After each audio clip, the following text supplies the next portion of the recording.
UNESCO के तहत चलने वाले वर्ल्ड पार्लियामेंट में नुमाइंदगी के लिए मुंतखब एमएस क्रिएटिव स्कूल के 6 तलबा ने आज रियासती वज़ीर दाखिला मोहम्मद महमूद अली से उनकी रिहाइशगाह वाक़ मिनिस्टर क्वार्टर्स पर मुलाकात की। मुंतखब तलबा मोहम्मद अब्दुल मुक़ीद, अफीफा महक, फ़क़ीह तस्नीम, यास्मीन शेख, नूर बानो और दानिया नाज़रीन के हमरा एमएस एजुकेशन अकेडमी के मैनेजमेंट के अरकान भी मौजूद थे। इस मौके पर एमएस एजुकेशन अकेडमी के सीनियर डायरेक्टर मोहम्मद मौज़्ज़म हुसैन और academic director doctor Saeed Hameed भी 6 मुंतखब एमपीज़ के साथ थे। डॉक्टर मोहम्मद मौज़्ज़म हुसैन ने 3 एमपीज़ का वज़ीर दाखिला मोहम्मद महमूद अली से तारुफ कर पाया। उन्होंने तलबा की इन काबिशों पर रोशनी डाली जिसकी बिना पर यूनेस्को के तहत चलने वाले वर्ल्ड पार्लियामेंट के लिए एमएस क्रिएटिव स्कूल के 6 तलबा मुंतखब हुए हैं। वज़ीर दाखिला मोहम्मद महमूद अली ने फर्दन तमाम 6 टीन एमपीज़ से गुफ्तगू की।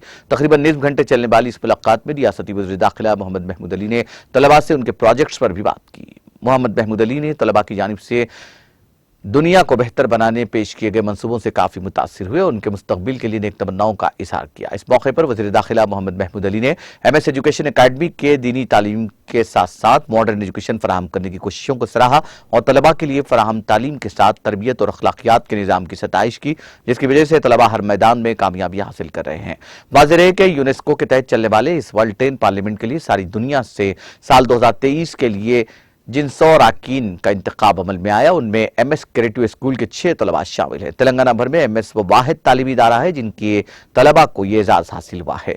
याद रहे कि साल गुज़िश्ता भी एमएस के 4 तालिबात ने बावक़ार वर्ल्ड पार्लियामेंट के लिए मुंतखब होने का एजाज़ हासिल किया था।